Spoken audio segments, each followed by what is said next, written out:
What's going on, everyone? This is Stephen Place with Insiders Exposed, and we're going to dive a little bit deeper than what we normally do into some of the current insider trading regulations that exist. If you are already using insider transactions to find trades, you'll need to pay attention to this.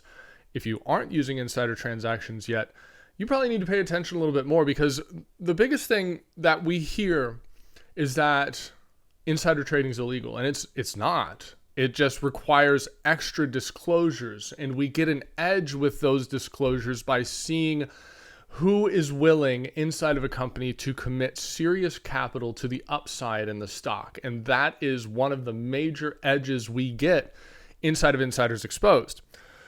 But we did see some comments from the SEC chair, Gary Gensler, talking about how we currently have disclosure set up inside of the U.S. financial system as it pertains to insiders. This is going to be, oh God, I can't believe I'm making this joke. This is a little bit inside baseball, right? This is some advanced stuff, but I think it's crucially important to understand. So here's the headline, and I pulled this off some law blog. SEC's Investor Advisory Committee recommends changes to Rule 10b5-1 trading plans. So the way it works right now is that if an insider wants to purchase their stock, they have to send a 10b5-1 plan to their broker. They don't even have to register it to the SEC. We don't even know what's on it. They could pick any reason whatsoever to have a trading plan. It could be, I'm bullish on the company, or I have reasons. The whole idea is for them to cover their ass so they don't have insider violations with non-public information. But come on, right? If you're an insider in the company, you probably have a good idea of what's going on. And so you just kind of figure out a way to work around it a little bit. And then what you can do is you can go trade the stock whenever you want. And if you have to, one of the big things that you have to do is you have to hold it for 6 months. Otherwise you forfeit all of your gains. That gives us an edge, because we can participate in the upside and scale out for some nice winners before they are allowed to. So that's kind of the playbook that's going on right now. And to be quite honest, these are recommended changes, so it's not going through yet.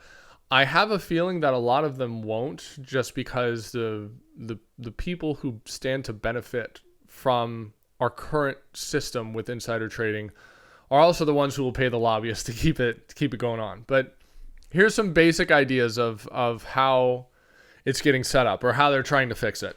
I'm not saying fix, because I don't think it's too terribly broken, but that's just that's what they think they're going to do to fix it. So the first thing is limiting the time frame when they can adopt a trading plan and when they can buy the stock. All right, so they're calling this a cooling off period. So what they want you to do is say, okay, here's my 10b5-1 plan, and then 3 months later you're allowed to buy the stock. That I think that's probably not going to go through, because it significantly removes advantages for the insiders who are willing to speculate on the upside of the stock. I'm not saying that they're doing it on non-public information, but you never know, and that would seriously disincentivize them from doing that. They want to remove the ability where you have multiple 10b5-1 plans. They want to remove the ability where you can remove that plan at any time you wish, right? So, it's always been a little bit sketchy, but that's what they're trying to do with that. And then the bottom one that you can't see is require boards to adopt policies for trading plans and monitor trading plan transactions. All right. And that one's kind of toothless, right? The board really doesn't care if you're insider trading or not. And then the most interesting one here is, let me see if I can annotate this really quick. The one that requires the plans to be disclosed publicly. And so a lot of folks in the know with respect to insider trading have been talking about, what happens if, this basically all goes away? Are we going to lose our edge? And my thought is, no, it's not going to happen. First off, as much as the current regime is trying to pull the ladder up and make sure that no one else can profit from the same kinds of things that many people profited on earlier, odds are it's not going to happen. But if it does, this one right here that requires the trading plans to be publicly filed, that's where it gets interesting for us, because now the insiders will have to justify publicly why they like the stock. And that's massive data, right? That is an extension of the edge that we have. And if they can't buy it yet, but they still have a bullish thesis on it, they will be required to register it to the SEC. Right. And then we can read it because it all goes into the Edgar database. It wouldn't be a form 4, it'd be a form something else, a form 17 or something.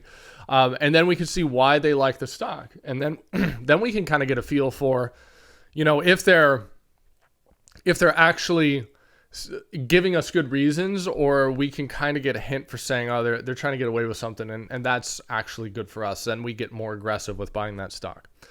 Now, I put this all into context because over the past month, we saw a journalist ask Nancy Pelosi about her trading because it is currently legal for not corporate insiders, but government insiders who have access to effectively non-public material information about companies and stocks, FDA approvals, things like that, to buy stock. And someone asked, should we be able to do this, or should legislators be able to trade stock? And I'll just give you the quote. Here's what she said.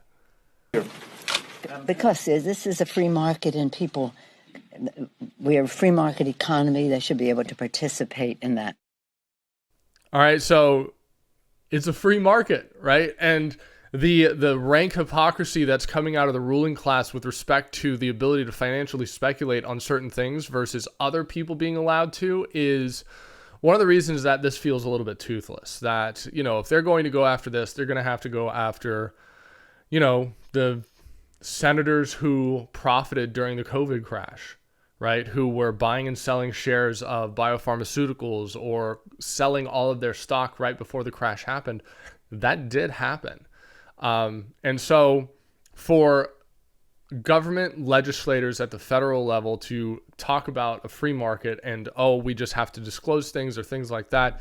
And then out of the same regime, they're saying, let's pull the ladder up and make sure that insiders who, are fairly wealthy, but not like hyper wealthy, that next level, they're trying to pull the ladder up.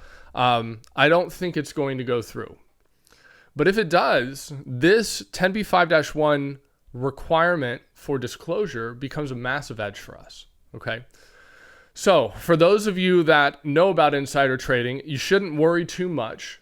For those of you that are just learning about insider trading, hopefully this gives you a lens into why we look at this and why they're trying to change these regs, because it is the Wild West, and it allows you to find under the radar stocks that have the potential to move, 500, 750, 1,000% over a 6-month window. We've seen it time and time again. We've got plenty of case studies and examples for that. So if you are new to insider trading and want to get trained up on it, we've put together a great presentation talking about Rule 10b5-1, the Form 4s, what we look for, all these case studies.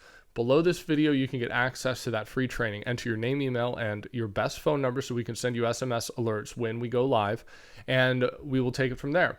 Once you get trained, you're going to find that the best way to learn about insider trading is to join me and become a client at Insiders Exposed, and you'll get a special opportunity to join me at the end of that webinar. We don't allow open access to our service. We need you to get trained first, so you understand how the system works. And that's the kinds of clients we would like to work with. We would love to work with. So to get started, below this video is going to be a way you can access the webinar, and I highly encourage you to go watch it right now. That's all I got for today. Have a great day. Take care.